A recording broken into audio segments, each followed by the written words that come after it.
Hello, fellow humanoids. This is Kylie on the Em and Kylie in the Morning channel. Last week, or whenever she did it, Emilee gave you a very interesting video about 3 things she hates about video games. I'm going to respond to that in the best way I can. I don't play many video games, and I don't play any on a console unless I'm at Emilee's house because I don't own any consoles, but I do play a lot of online games. And I have a very specific category of games I like to play, and they are single-player RPGs. Either I can play online in a browser, or I can download and play quickly. Here are 3 games that I love playing and have loved playing for quite a while. Well, not this first one. The first one is Off. I just played it a few weeks ago after hearing quite a bit about it on Tumblr, and it's amazing. It's French, but there's an English translated version, and it's very creepy and very, very cool. In the game, you take control of the batter, who's the main character, and you were placed in Zone 0, and there are 4 zones you go through, and the batter's goal is to purify the world, and it's an entirely different world. It's very, very cool, and it has very interesting characters, and the entire atmosphere of the game is very strange. There's no fourth wall. Everyone knows that the battle is being controlled, which is very fun.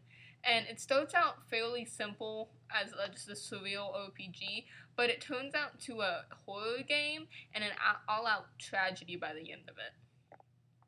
The next game is Eve, which is one of my favorite things ever. It's incredible, it's magnificent, it's very, very creepy, and Eve follows the adventures of a 9-year-old girl called Eve who goes with her parents to an art museum, but it's this really strange art museum. And the thing about Eve is you really feel for the characters, even the ones that turn out being not so innocent. The style's very intriguing with the paintings and the statues because it's in an art museum, and art museums are generally pretty creepy on their own. The best part is there's many different endings and trying to find the ending that you want by going back and doing different things.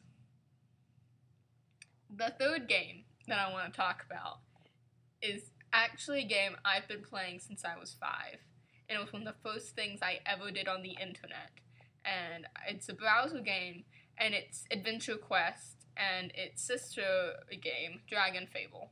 It's single player, very simple. You just make a character, and you go through your destiny of finding dragon eggs, and it's just this fairly average fantasy RPG.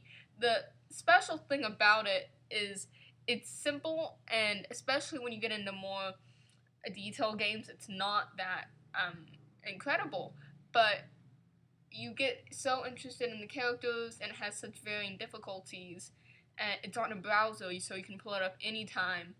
And as I said, I've been playing it since I was 5, and it's good for kids.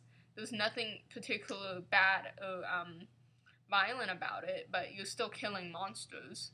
It's something that I always go through. It's really relieving because you go through all these generally creepy, surreal video games like Off and Eve, and there's just this simple RPG that's nice to play.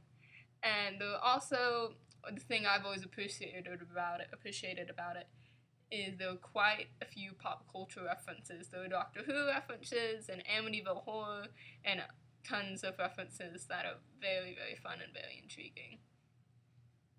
And those are my 3 RPGs for the day.